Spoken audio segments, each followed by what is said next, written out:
On Tech News Today, the plot thickens in the Sony Pictures hack. Did North Korea do it, and did they deliberately leak movies to the pirates? Plus, Amazon reveals how they ship so many orders on Cyber Monday, and Sony reveals its next generation smartwatch. Stick around, Tech News Today is next.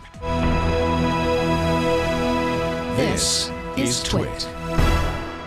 Bandwidth for Tech News Today is provided by CashFly at CACHEFLY.com.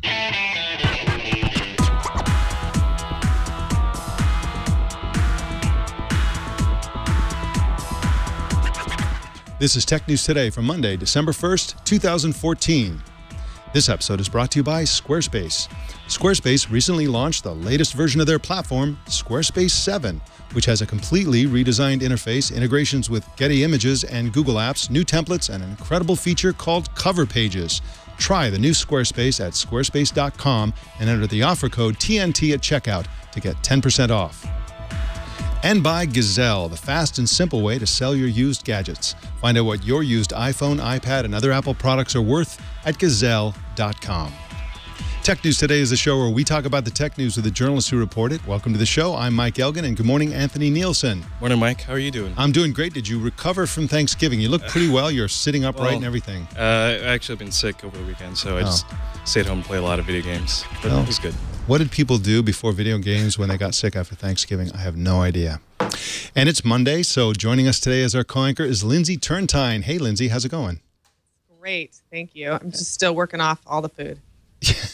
Yeah, me too. It's like we finished off the leftovers in like within 24 hours, I think it was. And, you know, what are you going to do?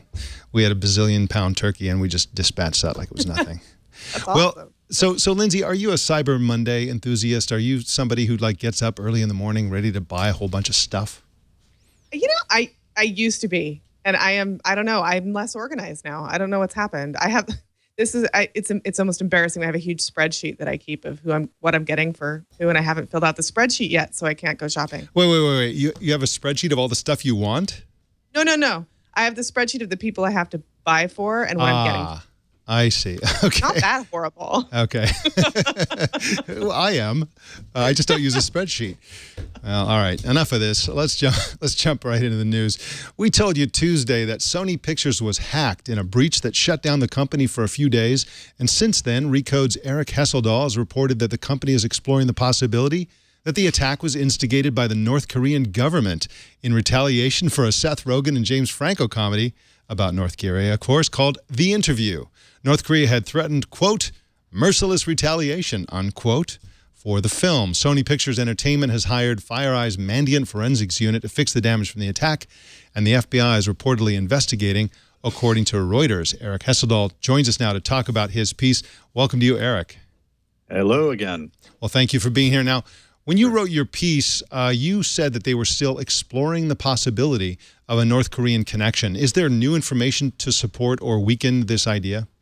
No new information, but it's pretty much the same, pretty much standing the same as where it was when we reported this on Friday. And it's basically one of those situations where the timing certainly makes sense. There's certainly been a lot of threats. And so once I started talking to enough people who knew what was going on, they said they absolutely were considering it. They probably will never definitively prove it, however. It's just one of those things that's attribution in these hacking attacks is always kind of difficult to prove. And so, you know, they may get a pretty good feel for it, but they may never definitively prove it, you know, beyond what we would say beyond the shadow of a doubt. So it sounds like one theory is that this attack was actually carried out from China. Do you think this is a sort of hacker for hire kind of situation? It could very well be.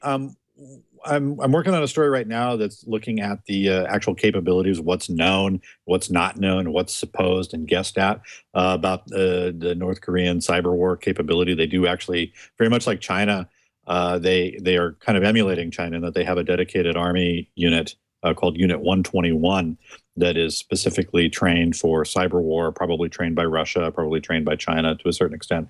But within North Korea, there's not a lot of internet infrastructure. One thing that HP, Hewlett-Packard, did a report on this. They have a security unit that did some research into North Korea's capabilities, and they found that one of their centers of command was one of this Army unit's command centers is a hotel in the border region in China, near the North Korean border. So China, of course, has much more sophisticated internet infrastructure that North Korea does. So it might be a situation where they're working out of China, might be a hacker for hire situation with a proxy, sort of a third party in order to inject some plausible deniability into this. But, one way or the other, that's one of the scenarios that is definitely being considered.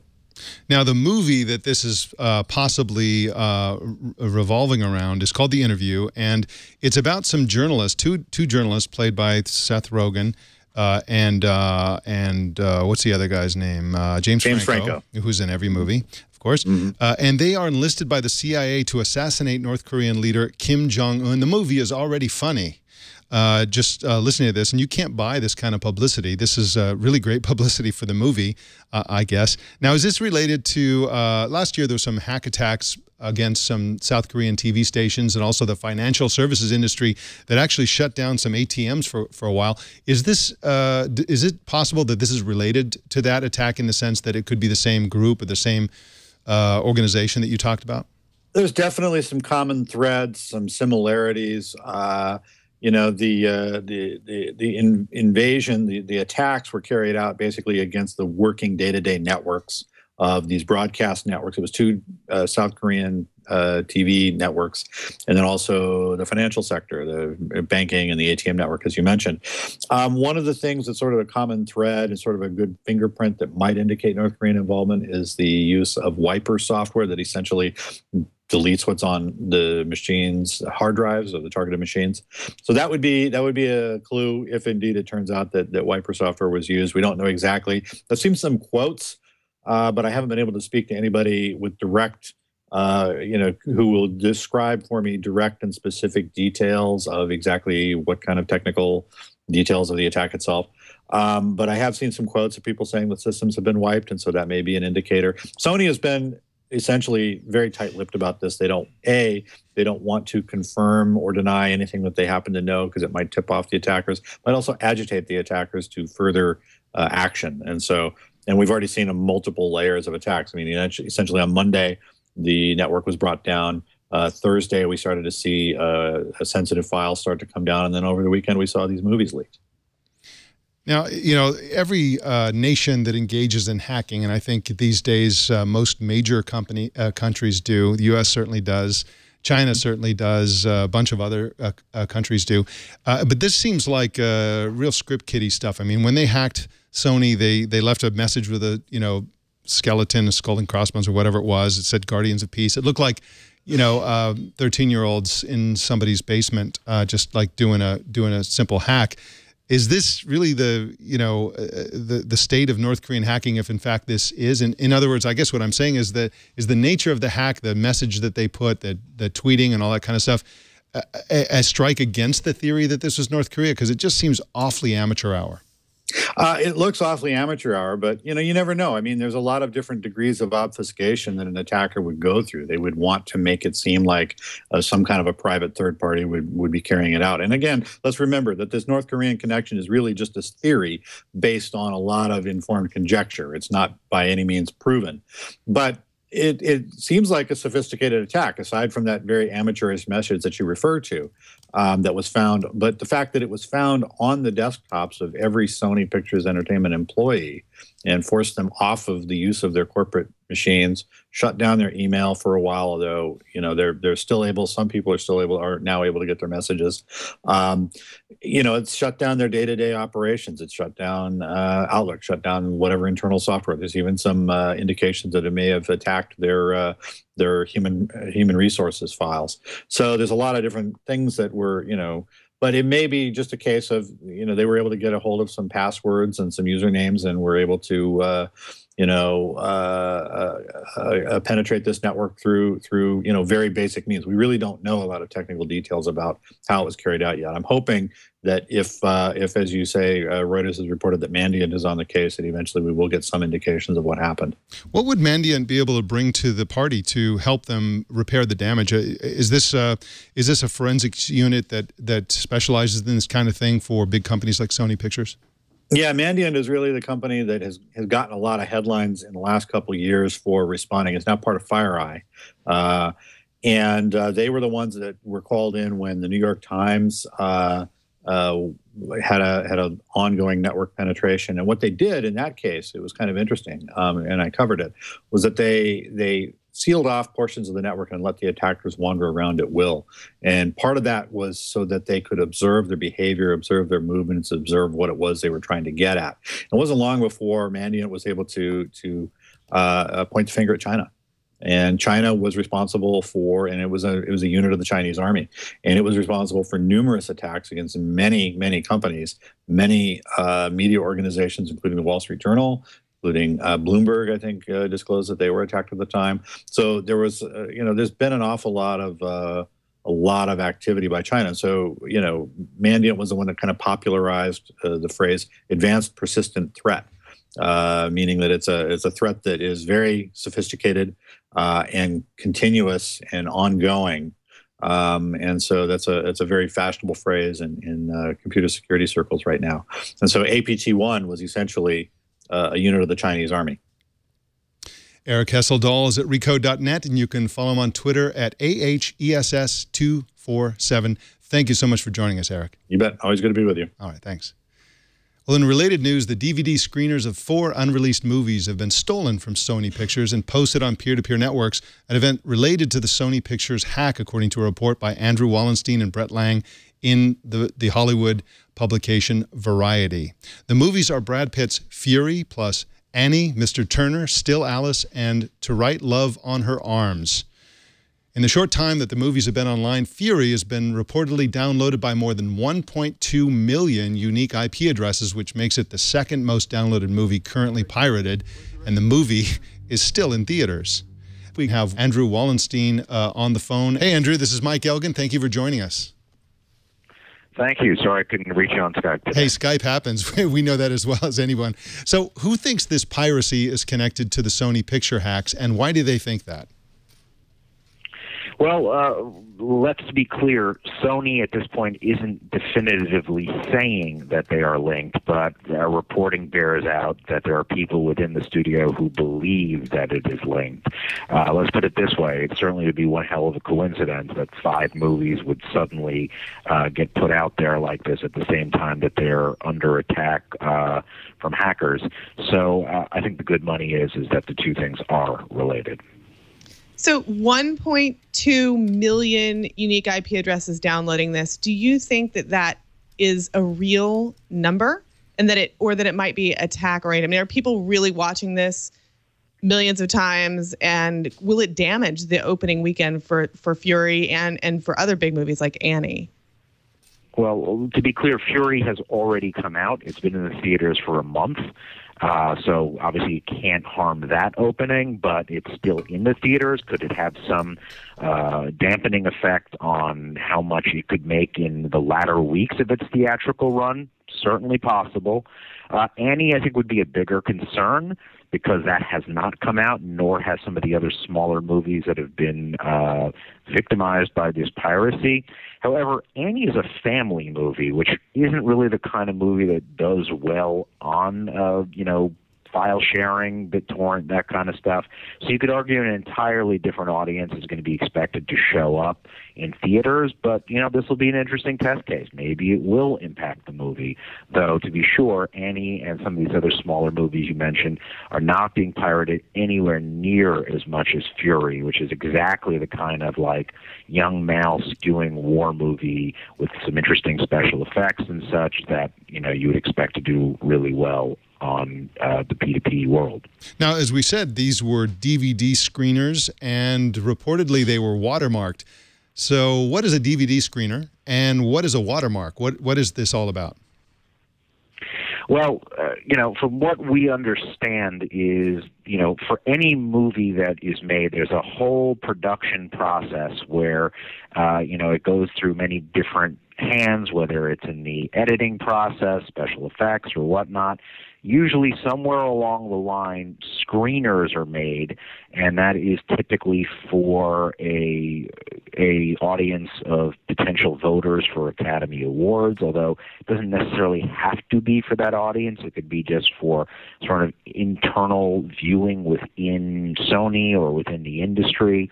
Not entirely clear, but in any case, it does seem to be that these were pulled from screeners. Some of the smaller movies that we mentioned that were getting pirated are certainly going to be in the mix come award season, and so that's where we suspect the screeners are at play. Watermark is simply a marking that is made on the movies that indicate that it is something that has been distributed by the studio for consumption, not as a theatrical product or a DVD product.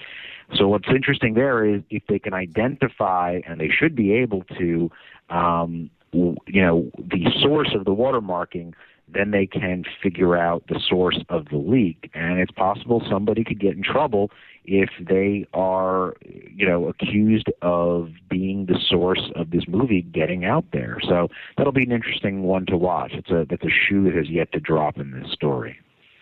Andrew, is there any chance that this could work as good publicity for the movies, that even despite the large numbers of downloads, maybe all this talk will help get people excited about them? There is definitely a school of thought that looks at the P2P circles as free marketing, and that it gets word of mouth going, or it might get people who sample it on P2P, where frankly, as good a screen as you might have from your MacBook or whatnot, it's not going to be able to match what you see in a movie theater, and could send somebody who, say, saw Fury, thought it looked interesting, but really wants the full experience into the theaters. But I got to say, that's a very debatable point, and not a point that really holds much water within the industry, where I think it's looked at in a much more black and white way, which is that it has a cannibalizing effect on box office.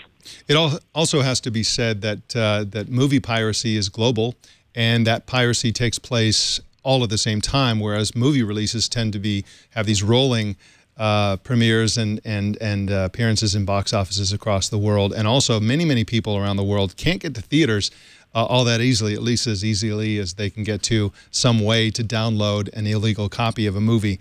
And so, even 1.2 million copies, if that were all in the U.S., that could be absolutely devastating. It's less clear when that is spread around the entire globe. Andrew Wallenstein is at Variety.com, and you can follow him on Twitter at @Wallenstein. Thank you so much for joining us, Andrew. Anytime. All right.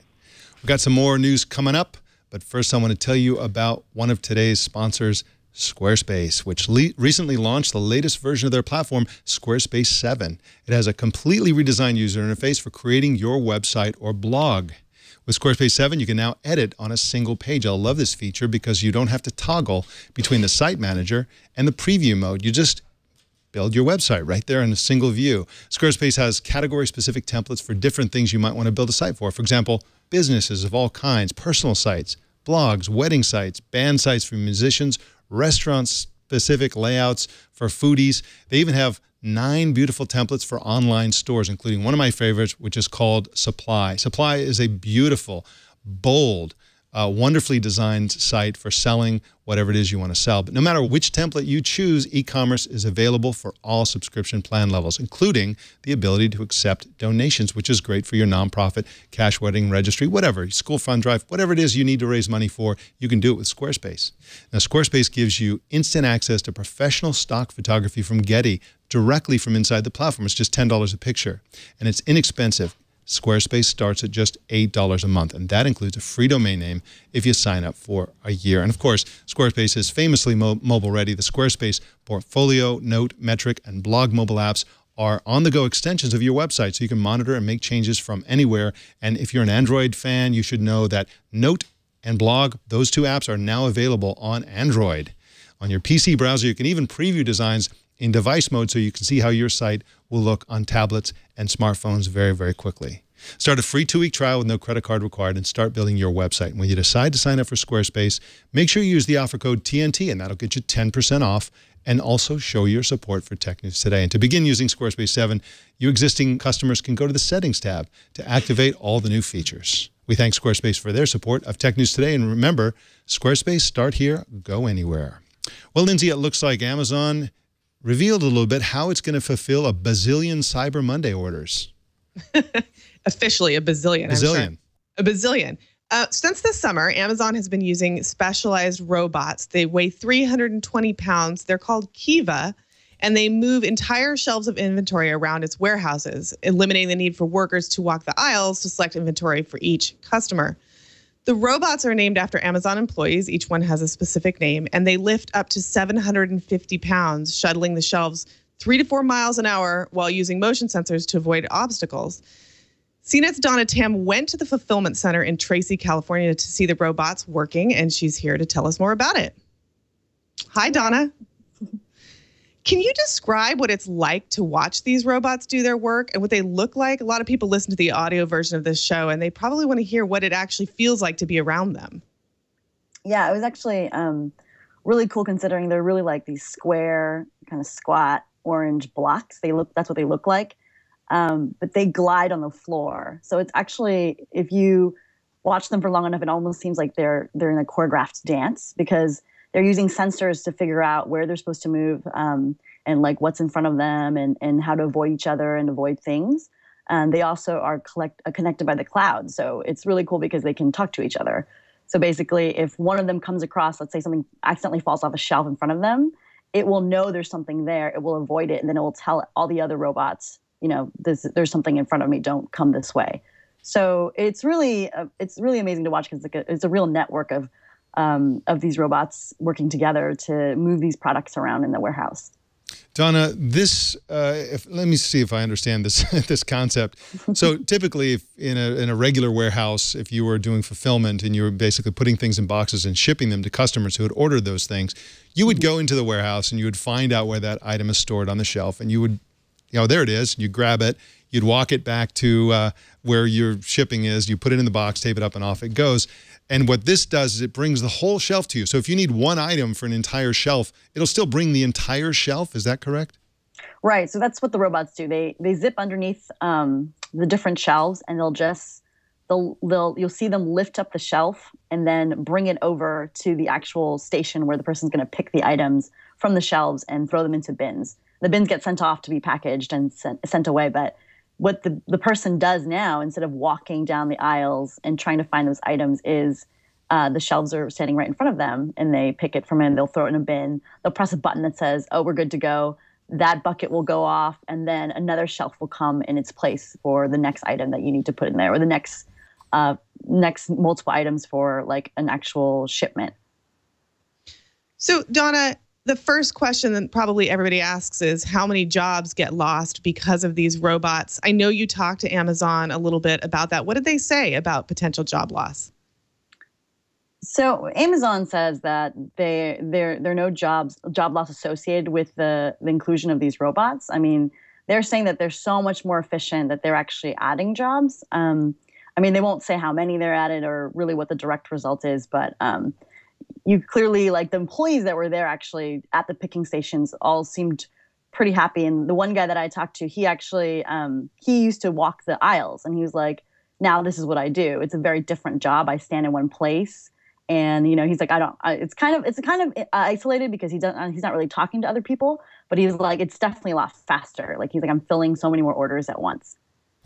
It's really fascinating to watch them zip around and sort of orchestrate their dance to get around each other and so on. And this is a hacker's dream. You can imagine if Amazon were to piss off North Korea, they could do a Stuxnet type of deal and just have those things all come crashing into each other. I hope they have the video cameras rolling when that happens. Not really. I don't really wish that will happen. But how do they stock these things? I mean, clearly they're already stocked. Are humans stocking those, or do they have robots actually stocking the shelves that the robots are carrying around? Yeah, so right now, humans are stocking the shelves. And what happens is product will come in, people will unload the trucks and send the product off to other stations. And then those people will, using a computer algorithm that's like telling them where they should, like which products they should put where, they'll randomly stock the shelves with items so that it's very varied. It's like, it has like a variety of stuff in it. So you'll see like the way Amazon packs the shelf is really random to like just you and me. Like when we look at it, we'll be like, why is this like My Little Pony doll sitting here next to like a plaster of Paris or like a book? Like it's they do it to optimize the space that the space that they have, and also how quickly they can pull items out for one single order. Because you wouldn't be ordering like 5 copies of like Hamlet but you might be ordering a copy of Hamlet along with, you know, a My Little Pony doll randomly or something else. And so right now it's people picking it, but eventually Amazon also wants to have robots do that as well. So as to what happens to those people once robots come in to do the stocking, I'm not really sure. Amazon wasn't addressing what would happen after if they were to move forward and have this other innovation where you have robots actually stocking the shelves. What would happen to those jobs? Yeah, and of course they want drones and probably self-driving trucks to deliver them, ultimately automating it as much as humanly possible to cut costs and to increase efficiency and accuracy. Donna Tam is at CNET.com. You can follow her on Twitter at Donna Y. Tam. Thanks for joining us, Donna. Yeah, of course. All right, thanks. Well, Microsoft has acquired an email startup called Acompli for more than $200 million. The startup was founded by executives from Zendesk and VMware, and it makes mobile apps that prioritize email. Like Mailbox and Google's Inbox, Acompli also lets you snooze emails to come back at some user-controllable time. Microsoft said in a blog post this morning that Acompli technology will be built into apps created by the Outlook team. And Lindsey Turrentine has to be said that the best part about this story is that it was accidentally leaked. Basically, a Microsoft executive went to do a post, he retracted it, but then the URL still existed. And the URL was blogs.microsoft.com/blog.blah-blah-blah-blah-blah. And then the last words were, Microsoft acquires Acompli. This happened a few days ago. And so everybody's spreading this rumor, yet another accidental leak by yet another executive that sort of tipped their hand. It's kind of funny. Seems like there might be some software to prevent that from happening. I don't know. If only there was a software company that could do this kind of thing. I do think that that it's good to hear that Microsoft is working on this. We know that Microsoft is kind of going back to its roots and thinking about software as its primary product. You know, starting to work on software that's going to be successful on all platforms. If they can take email a step further and beat Google at its own game, then more power to them. So I'm kind of excited to hear what comes out of this. And I think that even if the leak was a leak, it probably ends up being a good thing for Microsoft in the end. Yeah, probably so. And of course, it has to be said that when Mailbox came out, it had these really great features where you just swipe part way to sort of snooze it, swipe it the other way to archive it, that kind of thing. It seemed like the greatest thing ever for a user interface for email, but now it's becoming clear that this is just a feature that's going to be universal because it's so cool and easy to replicate. Google Inbox, I'm a big fan of Google Inbox, big fan of Mailbox as well. I just love that user interface, and now it's going to apparently be in Microsoft's email products and probably everywhere else as well. That's just how email is going to work, I guess, and I think that's probably a good thing. Well, Lindsey, it looks like Google Glass is getting a new brain. Can you tell us about that? Sure. You know, there's been a chorus of skeptics talking about Google Glass lately, saying that it's dead, that it hasn't worked out, but in fact, Intel is giving it a vote of confidence. The chip maker is going to provide the next generation of processor for the device, probably coming out sometime next year. It's replacing a Texas Instruments processor. And Intel is going to promote the device in industry settings, so professionals like doctors, in manufacturing settings. This has all been reported by the Wall Street Journal, and it's interesting to see that Google Glass is just chugging along. Yeah, it's pretty cool, and it's really nice to see Intel getting in there. I mean, they actually, we don't know what chip they're going to use in that device, but it is going to replace a chip by TI, which is the current model. Intel currently makes an x86 processor called Quark for wearable devices. They have a circuit board called Edison, and they have a chip called Sophia that combines the processor with the cellular radio electronics. So who knows what this is going to be. And of course, their Mika bracelet, which we reported on, I think, last week, uses an Intel processor, but that's based on the ARM platform, and it's not an 86 processor. So we don't, x86 processor. So we don't know exactly what this is going to be, but what we do know is that Intel is deadly serious to not miss the wearables boat, and I think they're wise to do that. I can't wait to see the new Google Glass. I think one of the reasons Google Glass has such a lousy reputation is because it's big and boxy and clunky and sort of intrusive, and it freaks people out.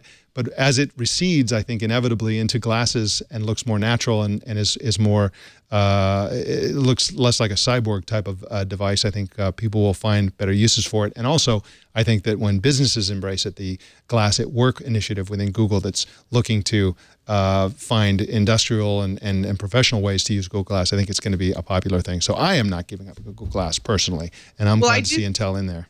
I do think that if Intel can help solve the battery life problem, that'll really be helpful. I mean, when I've used glass, I've had to actually, to get driving directions off it, plug it into the charger on my car while I'm driving, which is it's not sexy. It's not a great look. Better battery life is going to be imperative, especially if these devices are used in professional settings. I mean, if surgeons are going to use them to get instructions or to record what they're doing, for instance, just as an example, having that long battery life is going to be really, really important. So I hope Intel can do that too. I think it looks kind of sexy when I wear it. I mean, when I'm looking in the mirror, when you're plugged into a charger. Oh, well, no, that's not very sexy, but no, you got to do what you got to do. You got to do what you got to do. You know what I'm saying? 2 hours just isn't enough battery life. Well, a group of hackers with Wall Street expertise have stolen key financial information from more than 80 companies, according to the security company FireEye. The group is called Fin4, and they've been socially engineering people in the investment world to provide confidential information for more than a year, and probably for the purpose of engaging in insider trading. And Lindsey, Turrentine, this is kind of an interesting case because, we're always blaming people overseas. It's always China or, whatever. And this apparently is American people who have very good inside information about Wall Street. They apparently have worked on Wall Street. And what they're doing is they're socially engineering people, getting key information, and then using that for spear phishing attacks to get even more information. Then they're using that information to do some insider trading. It's all very shady. It's all very illegal. And it's also kind of a new approach to hacking. You have combined extreme Wall Street knowledge with extreme hacking knowledge to do insider trading. I don't recall a case quite like this ever before being in the news. I think it's very interesting. I think I can see criminals justifying this to themselves as a sort of a Robin Hood kind of attack. Like, we're not going to steal your information to steal your money.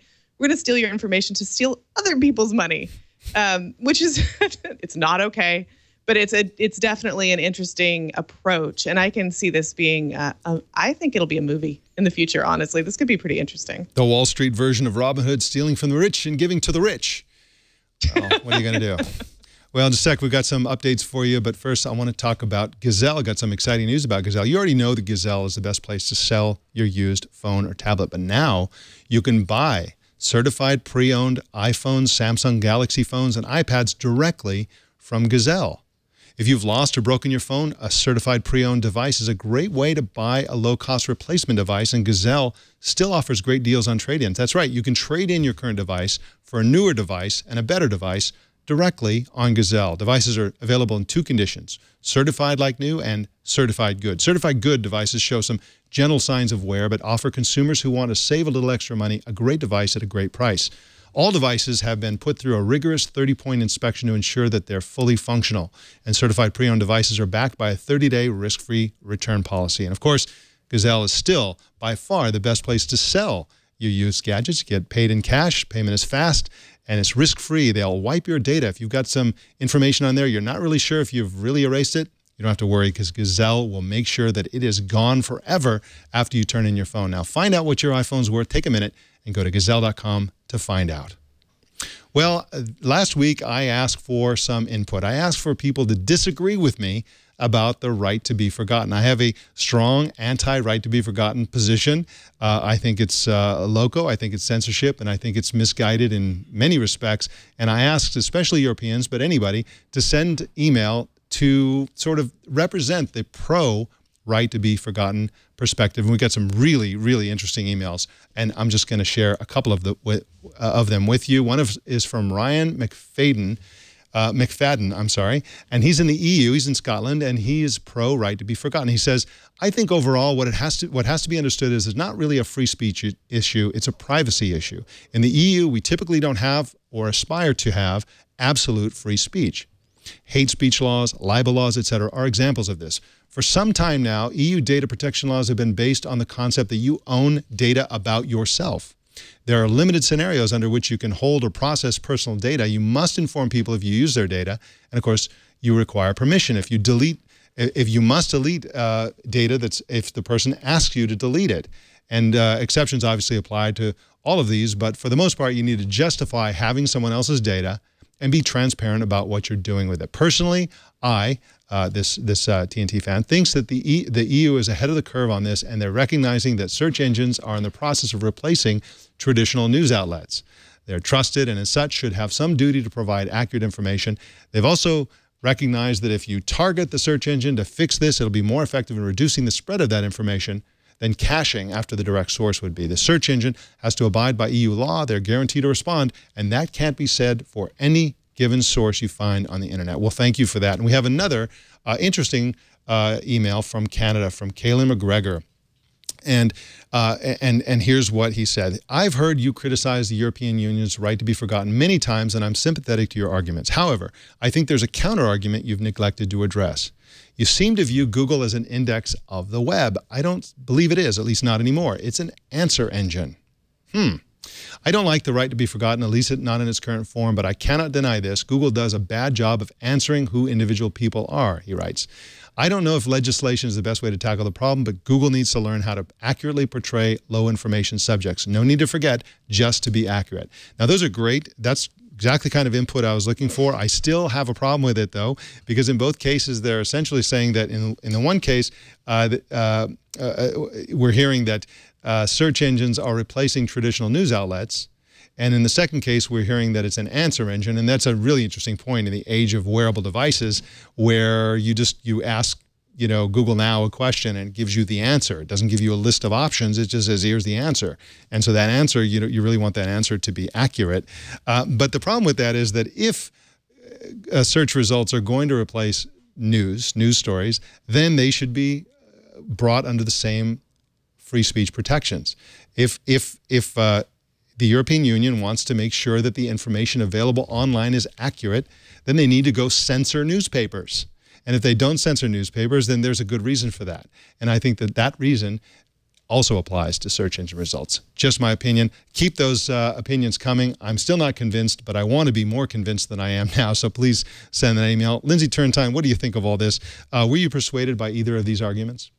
I think the answer engine argument is a very interesting one, but I think that the workaround for that is really then maybe you don't have a right to be forgotten, but you have a right to make suggestions and to provide, if there isn't, the correct answer is not out there, let's make it easy for you to provide what the correct answer is. And then, obviously Google would have to weigh that against reality. So what you're suggesting is to have the process that currently exists, but make it optional for Google to update their information based on what's accurate rather than the law says you must do this. Yeah, absolutely. Sort of like what to a certain extent, it's the Wikipedia model.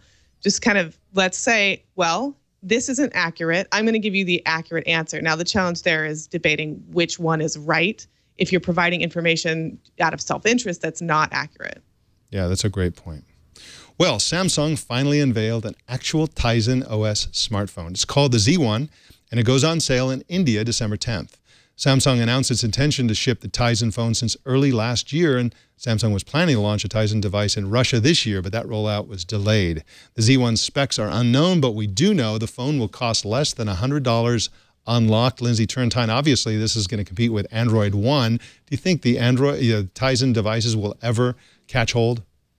I think that they could if the price gets low enough. There was a lot of excitement about a Firefox phone when it was billed as the $20 phone. I think that if Samsung can use Tizen to drive prices down well below $100, it could really take off. There are so many people in the world looking for an inexpensive solution. Yeah, definitely true. Well, we told you last week that Samsung was preparing a leadership reshuffle after reporting poor performance in its smartphone division, especially in the key area of profits.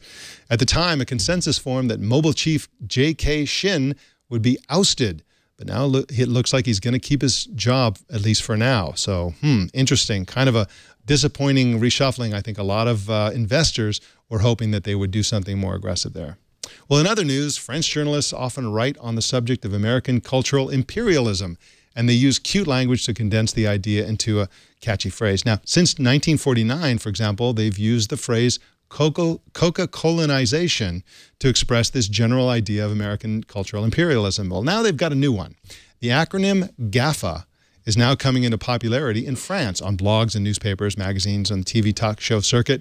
Gaffa is the new word that symbolizes in France the new American cultural imperialism for our age. And of course, Gaffa stands for Google, Apple, Facebook, and Amazon.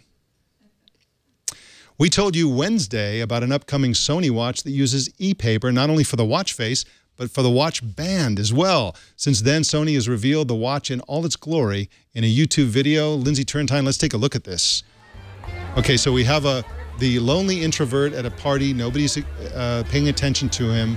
He's sitting there slurping on a wine. He picks up his watch. The room stops, goes silent. Everybody stares at him. When he puts the watch down, everybody goes back. Oh, they stare at him again. This is a funny video, actually.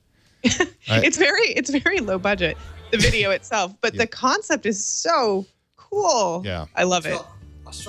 And now it's all in Japanese. And so, yeah, so if you're not seeing the video, essentially what this looks like, a pretty conventional watch. It's got a round watch face, a regular band, except the band and the face are used. They're using the same e-paper display, so the watch lights up and the watch band lights up. It all lights up, the whole thing, band, face, everything.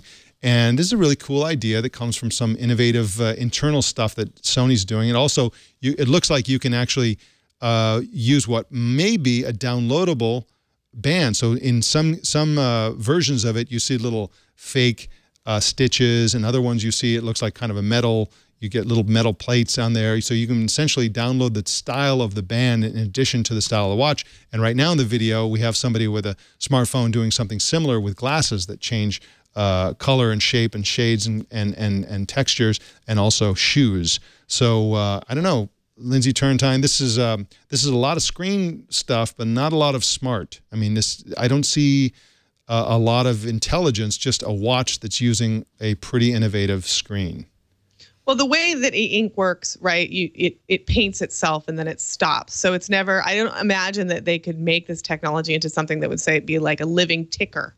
It, kind of like with a Kindle, you need to actually trigger the change and turn the page. In this case, it looks like you need to trigger the color change on the band or the shoes or the watch. But I think it's a really interesting concept. And I can imagine doing fun things with it in the future. Like you're standing next to somebody and you want to tell them something, you just, print out the message on your band and hold it out, or who knows what. It could be really fun and a way to make people sort of interested in wearables if they're not already interested in them. I'd like to have an entire car covered in e-ink display, and you can imagine the messages you could send to people on the highway that cut you off. I've been wanting that my whole life.